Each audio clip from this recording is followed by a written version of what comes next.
Here we go. It is week one. Matt and I making picks, our six-pack of picks, as we do every year, every Wednesday, getting ready for the upcoming week. The Dallas Cowboys kicking off at Philly, and 5 more games. We're making picks for week one on today's Peacock and Williamson. NFL analyst Brian Peacock and former NFL scout Matt Williamson bring you expert NFL analysis every day in less than 30 minutes. Get an inside look at the NFL on the field and in the front office with elite breakdowns to next-level analysis and in-depth information only for the real NFL fans. This is Peacock and Williamson, and it starts now.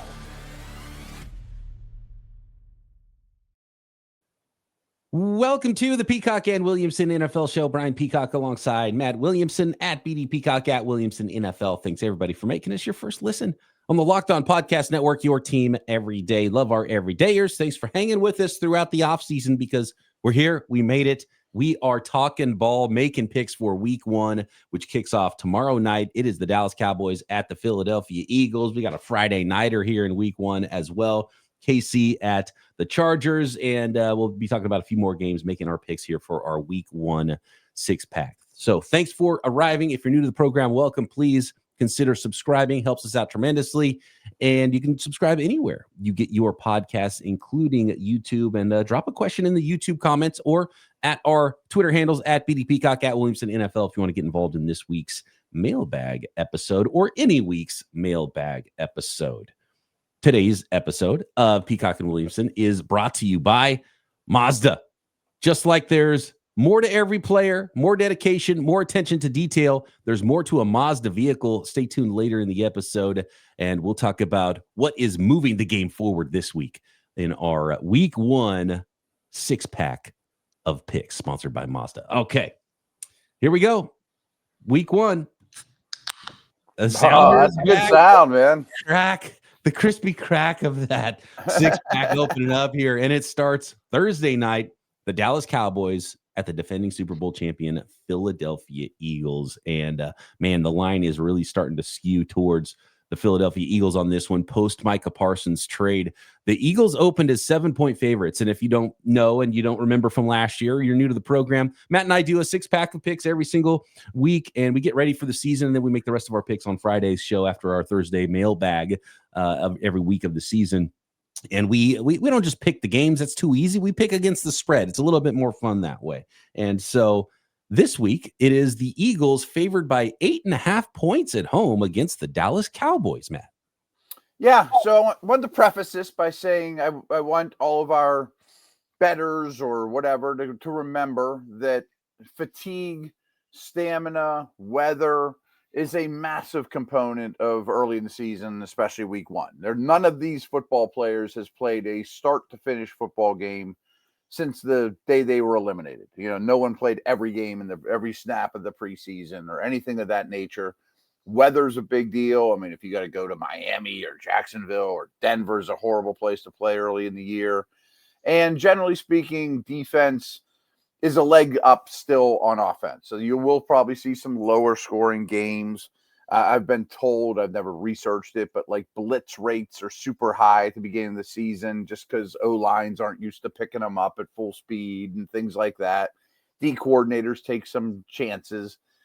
And so just keep these things in mind, you know, whenever you're looking at over-unders or, man, that's a lot of points. Well, it might be a lot of points. I also think that I can't confirm this, but I also think that you might see more special teams gaffes than in other years, you know, or later in the season, just because some teams don't practice it a ton, things like that. Now, I always feel for the team that has to go on the road Thursday opening night. I mean, it's the worst situation ever, and it's almost always a really good team. And you're giving a really good team a loss right off the bat because they're playing the Super Bowl champs and people get their rings and the environment and everyone on the planet's looking at them. So I'm in 2 redraft fantasy leagues. I have George Pickens in both. I'm not sure how that happened, but whatever. It fell to me and I grabbed him.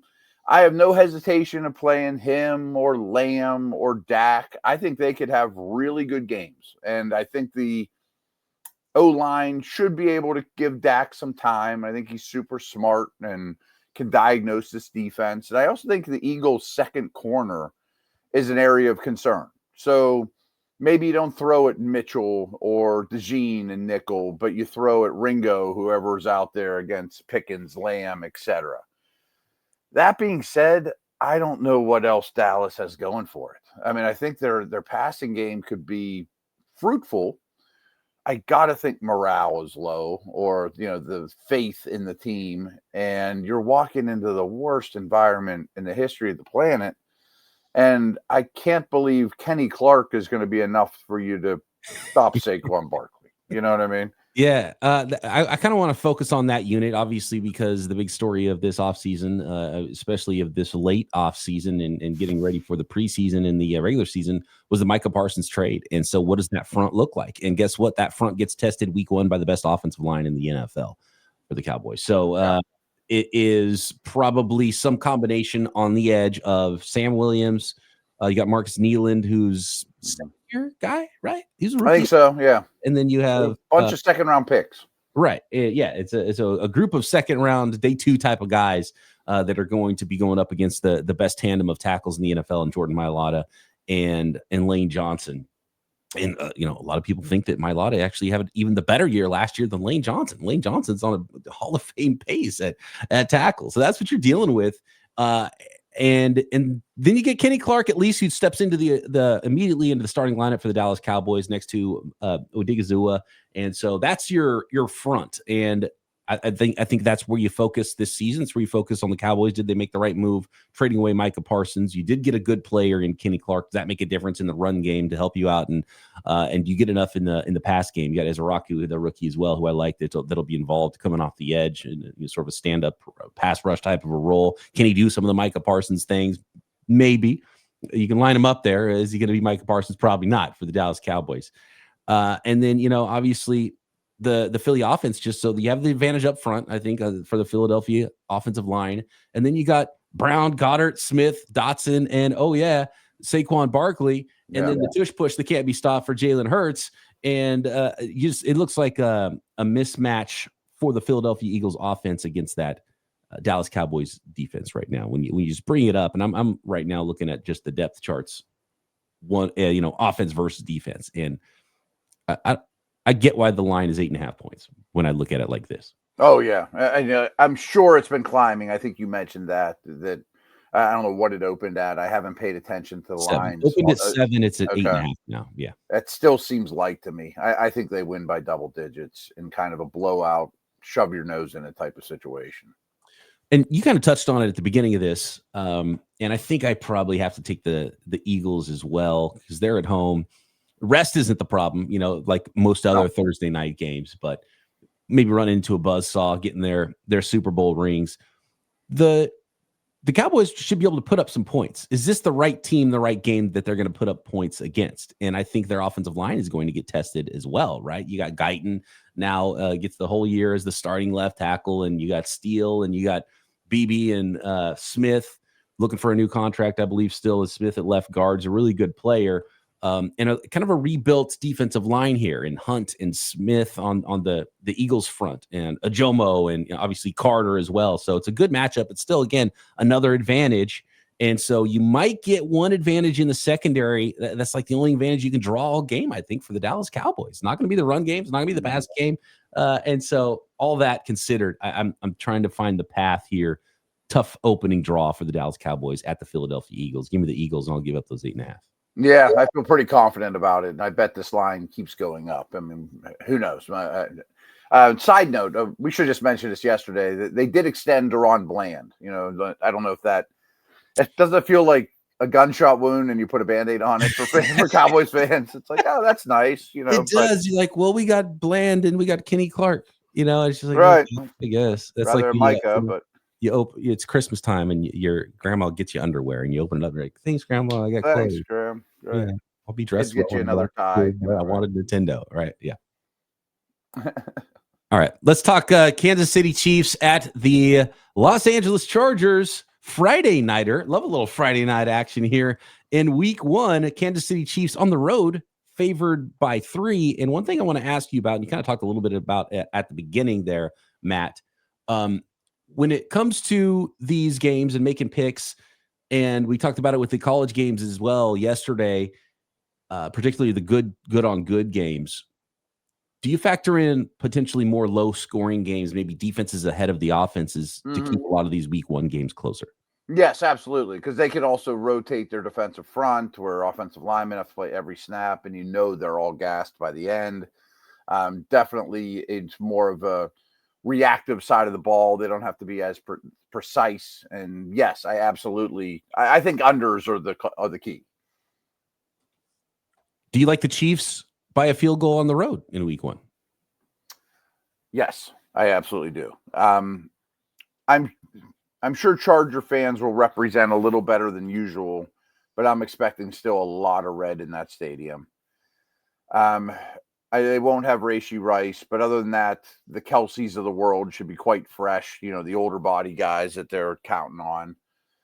And my key to this one, and it's not a knock on Harbaugh at all. I mean, he's a really, really good coach. It's just when Reed has extended time to prepare, he almost always wins. Coming off a bye, those type of situations, long weeks.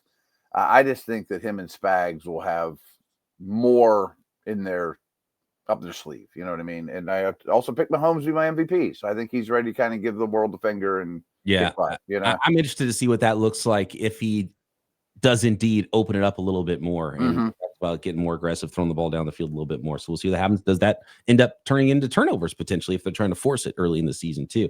I'm going to take the home dog here. All right.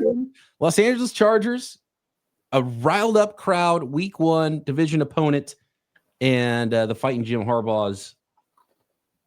I just like the home dog here. So I'm gonna go with the Los Angeles Chargers and kind of a tougher team to prepare for because, Marion Hampton, what's this team going to look like? I think maybe not quite as easy potentially because of I think there's more weapons, more ways to deploy this team now than there was, last year for the Los Angeles Chargers. At least I agree. The hope is for the Chargers fans out there in week one. And I expect their pass catchers to be better. I don't know what we're going to get out of Keenan Allen, but I know he's played with Herbert a ton. McConkey's their one. The other guys kind of became the one too. Like he put up ridiculous production. Yes. Oh, I'm a believer. Don't get me wrong.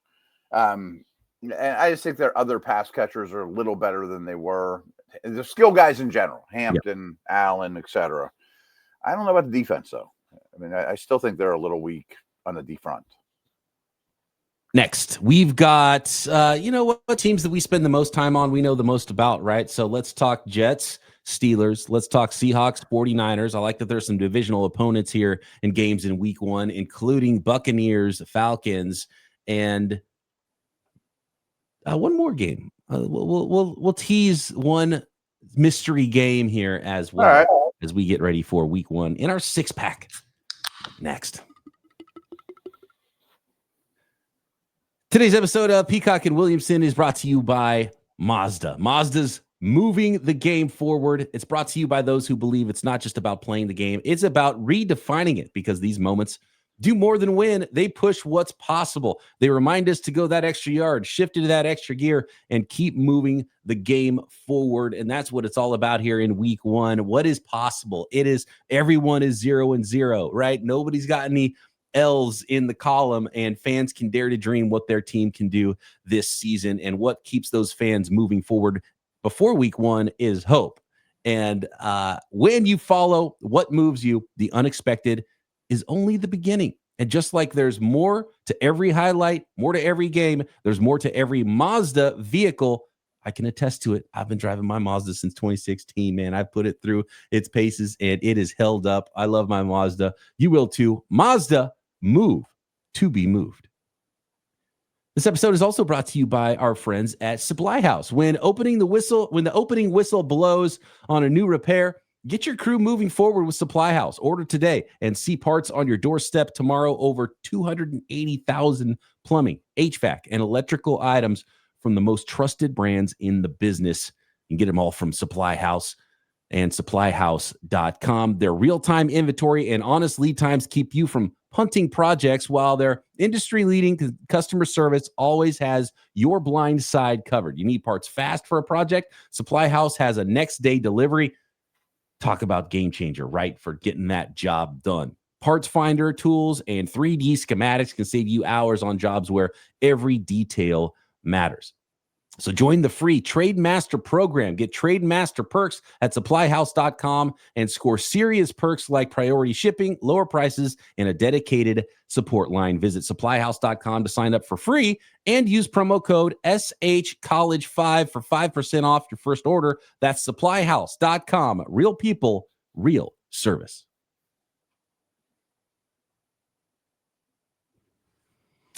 All right, here we go. Six-pack time. Talk to me about the Steelers and Jets. I know you spent a lot of time on this game.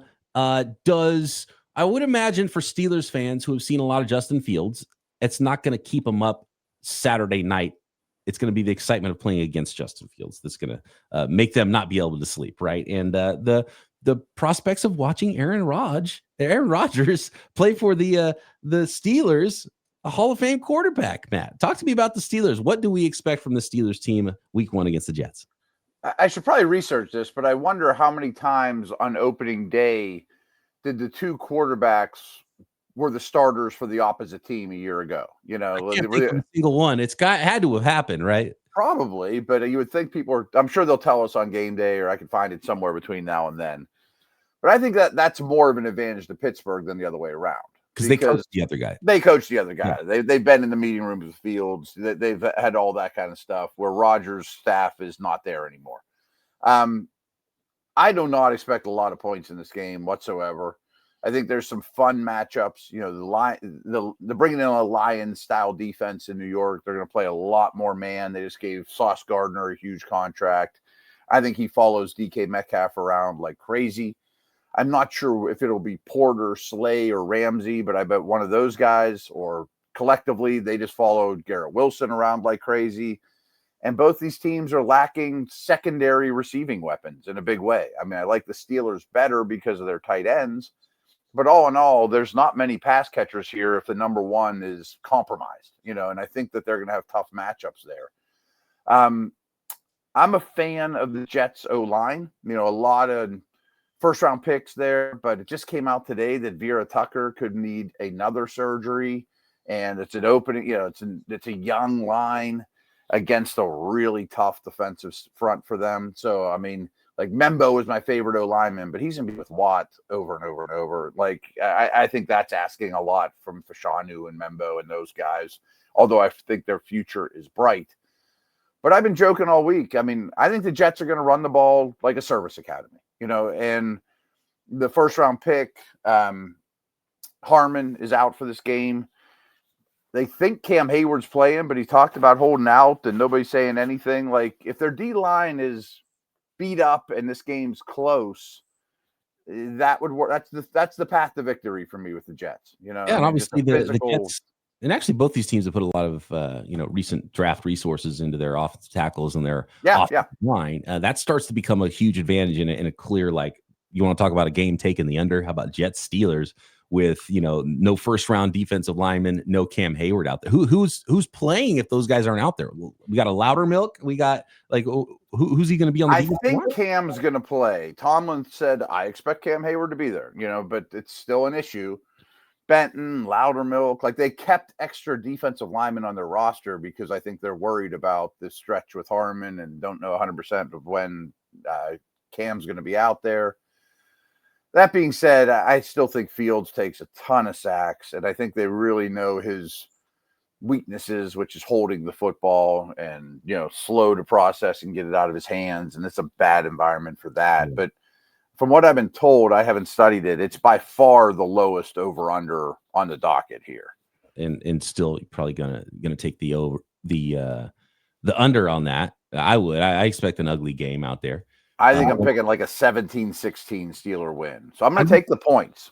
Yeah, I'm just thinking this is a game where you take the points no matter what. Yeah. Which means taking it's going to be ugly and, you know. Home dog Jets then. Yeah, I think the Steelers win, but I think it's like a 1-point game. Boz comes in and kicks a game winner to, you know. I'm going to go the other way. I'm going to take the Steelers. Okay. I generally like those home dogs, but I'm looking at where's the advantage, right? So I think I think maybe you could have that offense versus defensive line advantage, at least interior, especially if you're trying to run the football a lot. Two-headed monster at running back, Justin Fields. Garrett Wilson, I love, but is this is Fields the type of passer to take advantage of Wilson? And I think I like how the matchup for the secondary of the Steelers matches up here. So it's like I'm trying to find that matchup, unless it's just ugly. We're going to run the heck out of the ball and keep it close for the Jets. And for me, it's just not. I think that's like their only path. Yeah, and it's not enough, especially if Cam Hayward is out there, which is something I'm definitely going to be looking for at kickoff. And then on the other side, again, does Sauce negate DK Metcalf? And so I'm trying to look at this side. I'm like, okay, where are the points coming from, right? And I actually like the Jets defense, and I think that's why you hired the coach you hired. And so again, like probably smart to take the points, but I just think the Steelers have a path to more points than the New York Jets do. So give me the Steelers. I'll give up those 3 reluctantly, but I think you're on the smart side of this, which I know you are, since generally you think the Pittsburgh Steelers are a better team than the Jets. I do, but I just think the offense will be sluggish for a while. Side note that I find funny is this comes out week 1. When the schedule released, Aaron Rodgers wasn't a Steeler, but they still scheduled this game for game 1. Like, I think they knew he was going to be a Steeler, but that was months before he actually signed a contract. No, the NFL would never do that. Right. The other thing, the Packers are coming here on Sunday night. Like, we'll call that a Sunday night game with Rodgers against the Packers. I think they might have known. All right, we got Bucs at Falcons. We got Niners at Seahawks, and Las Vegas Raiders at New England Patriots. 2 teams that maybe we don't even know what to expect yet from. So let's see if we can figure those teams out next. Today's episode of Peacock and Williamson brought to you by our friends at Yahoo Fantasy. It's your last chance before kickoff tomorrow, Thursday, September 4th. The season is going. So I know all the researching, drafting, team building, championship squads has happened. You're looking at a lot of your watch lists, trying to figure out what madness happens in week 1 to see where you're going to pick up before week 2. But you can still get in on a league, whether you're a first timer or a veteran creating your millionth league. Yahoo's new fantasy guillotine league mode. The lowest scoring team gets eliminated weekly until one team is left standing. You want to play instantly with some friends? Try the new draft with friends mode. You prefer the classics? You can get your crew together for head-to-head private leagues. And no crew, no problem. Join a public league right now before kickoff. The easiest way to play. And at yahoofantasy.com/lockedonnfl, you can jump in and just find a league and play fantasy football. Even if you've never done it before, have a little fun, a little extra fun on Sundays, watching your team play out there on the football field. The NFL season kicks off Thursday, so don't wait. Start your league now. Draft at yahoofantasy.com/lockedonnfl. That's yahoofantasy.com/lockedonnfl. The best offer I've ever seen. FanDuel's been a sponsor the entire time I've been at the Locked On Podcast Network. And with the NFL season kicking off this week, FanDuel is making sure you're ready for kickoff with a can't-miss offer. It's the most bonus dollars I have ever seen. Right now, new customers can bet just $5, and if your first bet wins, you'll get $300 in bonus bets to use across the app. All 17 weeks, every team, those lines are ready. You can bet on week 16, week 14 if you want, as well, of course, as week 1 and play along with our picks here on Peacock and Williamson. Tons of season-long props and NFL futures, college football, you name it. You can find it at FanDuel. So are you ready to play? Download the FanDuel app now by visiting FanDuel.com to get started. That's FanDuel.com to place your first $5 bet.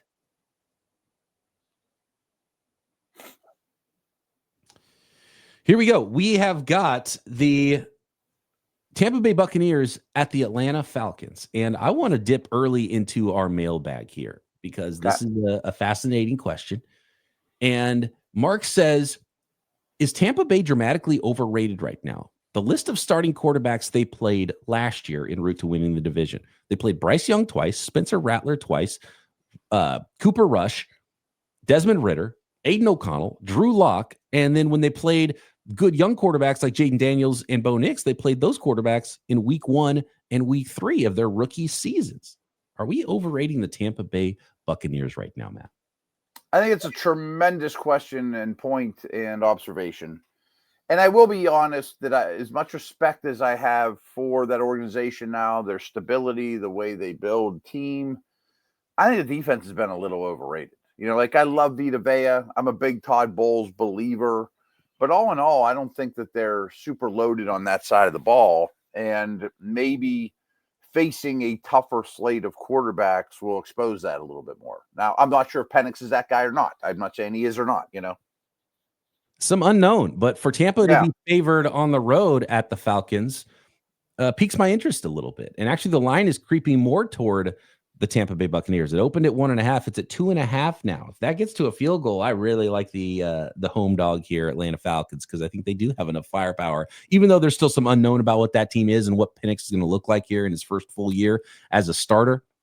I'm taking the Atlanta Falcons, and maybe I'm siding with Mark here that we're overrating the Bucs entering the season here on the road to be favored against a division opponent. I wish I knew Wirfs was playing and all those things. I don't think he's going to. Godwin's not. I mean, even if he's playing, is he 100%? Right. 100, no, that's a problem. Side note, they signed Luke Getke yesterday, too, to an extension. Just throwing some news out there as well. Yeah. It's been quite good for them, especially with Wirfs moving to the left side. I'm with you. If this was 3 or more, I would take the home team. But we're 2.5, right? 2.5 currently, yes. Yeah, I'm going to lean towards the Bucs, but I can't say I'm putting all my hard-earned podcasting money on this one. I think it's going to be loud. It's going to be a lot to deal with. But I also trust Mayfield more than I trust Penix for an opening day, jitters, everyone looking at you type situation. That's fair. And that's kind of what I'm leaning towards here. So what you're saying is it's a good line? Yeah, I do. If it bumped up a little, I would stay away from. I would hit Atlanta, but as it sits now, I like that we've only aligned on one of these. We both have Philly, and the more I think about it, the more I think about how ugly some games can get. I almost kind of want to go Dallas just to take all those points. It's a lot of points. Yeah, I just think those organizations are in such different spots I just feel right like, now. The Cowboys are just deflated with that trade going into this season. But maybe on the field and inside the locker room, it doesn't play out that way. The San Francisco 49ers are at the Seattle Seahawks, another division game to kick off the season. And it is the 49ers on the road, again, favored by 2.5 points here at Seattle. This is an interesting game to me because I cover the 49ers and usually a team inside and out. And I know who the players who are probably going to play a big role are for the 49ers and the Seahawks. But I think these two teams, there's enough variance that I don't know what to expect, which makes me want to take a home dog here with the Seattle Seahawks. Yeah. So just to pull back the curtain, my process on this was I haven't seen any lines. Whenever you revealed them to me, I knew we picked our 6-pack games. I knew this was at Seattle, so I frankly wasn't sure who was even going to be favored. So I told myself I'm taking points in this game because if not knowing the line, I think this is a real coin flip game. And I think the Seahawks defense is the best unit on the field. I mean, as currently constructed at home, quarterback coach has been around the block now. I know Seattle's record at home isn't the best ever, but it's still a difficult place to play. I mean, they're going to be wound up. It's not like the Niners haven't dealt with it. Niners just have a lot of balls in the air, and I don't love that they're playing so many rookies so early on defense. That's the big question for me. The offense is going to be fine. Juwan Jennings was back at practice on Monday this week, and so that's the thing you can hang your hat on for the 49ers is it's very familiar on the offensive side of the ball, but the defense there's going to be maybe at least 3, potentially up to 5 rookies starting, and potentially in week 1. The unofficial depth charts are out, but those kind of favor the veteran players and are not actually what we're going to see. So the Niners are either going to start a lot of rookies or have a ton of rookies in the rotation. And I think that Seattle Seahawks defense is going to be pretty good and a lot better. And if they fix their offensive line problems, I don't think there's a huge difference between Sam Darnold and Geno Smith. And I think so some people might fight for one way or the other. I just think it's close enough that, whatever the best stuff around them is who's going to be the better quarterback between those two. And I think the stuff around, even without DK Metcalf, the stuff around Darnold might be better because the offensive line, is theoretically healthier and improved there. And you got the first rounder at guard, who all reports are that things have gone really well there. And so I just feel like on the road, tough place to play usually in Seattle, even though according to the ticket sales, it's looking like it might be at least 50% 49ers fans. The 49ers traveled really well. And since the late Legion of Boom era, the Seahawks haven't had quite as big of an advantage at home. I know. It's a really loud stadium because of just the way the acoustics and the way the stadium is built. It's essentially two amphitheaters facing at each other. So it's a very loud stadium. And so that'll still be the same. That being said, I think there's enough unknown about these teams. You can make the argument either way. I'm going to take the points for the home team here in Seattle. Yep, that's right. So I told myself I'm taking the points in this game no matter what. And I didn't know who was going to get them. And that's a good way to do this is you make your own opinion and be like, okay, I think this is how it would be. And then you see the line. You're like, well, wait a second. Yeah, that's kind of how I've been. Or the line is wrong because why would this team be favored? Because I kind of thought it would be the other way. Yep. And that's kind of true for this Patriot game too. Yeah. So I don't know what the hell to think. I want you to go first on this one. The Las Vegas Raiders, new head coach at the New England Patriots, new head coach. But both coaches have been more than around the block. You know what I mean? There's been new uniforms, New to this team, not new to coaching in the NFL. Both have had some success. And I think you would be excited if these coaches were the new coach for your football team versus some of the other coaches we've seen in hires around the NFL. That said, this is the first game for those two teams. I don't know what to expect. I have no clue what to expect here, which makes me, again, like you, kind of want to lead toward the points. And that would be that the visiting Raiders are getting 2.5 points. And it's actually, the line is moving that direction. It opened with the Patriots favored by 3, which is essentially the odd makers saying, we don't know. This is a pick 'em. Home team gets 3 points, right? It's now moved to 2.5. New England at home favored by 2.5. This is another one I thought would be maybe a pick 'em game. I kind of thought that New England would be favored, but not by much. I know that 2.5 isn't a ton, but the points are definitely enough for me to say I'll take Pete Carroll over Vrabel, on the road. I would imagine both rookie running backs get a lot of run. I would think both teams try to shorten this thing. I would think the Raiders want to protect their defense, where I think the Patriots defense is definitely better, but I definitely trust the Raiders offense more than I do the Patriots offense. As much as I adore Drake May, the stuff around him worries me. I know Pete Carroll's a really good coach, but I'm looking at this Raiders defense and just like, it's just a weird. It's pretty suspect, thing, right? If you got Max Crosby, this is the true Max Crosby and the Pips situation. The back sevens were rough. Yeah. And does Drake May take that step? You got Diggs. I like Demario Douglas a lot. I like the two-headed monster at running back. I really love Travion Henderson. I picked Travion Henderson to win Rookie of the Year, for God's sake. Ashton Genty's going to take it personally and run it down the Patriots' road. Yeah, I should. Yeah. Don't let Genty know, because I'm going to take the home Pats and give up 2.5 points. One of us is going to have a good week and one's not, I have a feeling. Yeah, absolutely. So there we go. We're split on a lot of these games. I love it. Good. I love it. I think we had won the same, right? Dallas, Philly was the only one I think we had the same. Yep, that's it. We only agreed on one this week. I like it. Okay, that's the way to go. Okay. Fun. Let us know what you think. At BD Peacock, at Williamson NFL. Get your questions in for our mailbag episodes every single week. We're back. Football is back. That is our first 6-pack of the 2025 season. We'll be back tomorrow with a mailbag, and Friday making the rest of the picks for the rest of the games and breaking down what we saw in the opener Thursday night right here. Peacock and Williamson.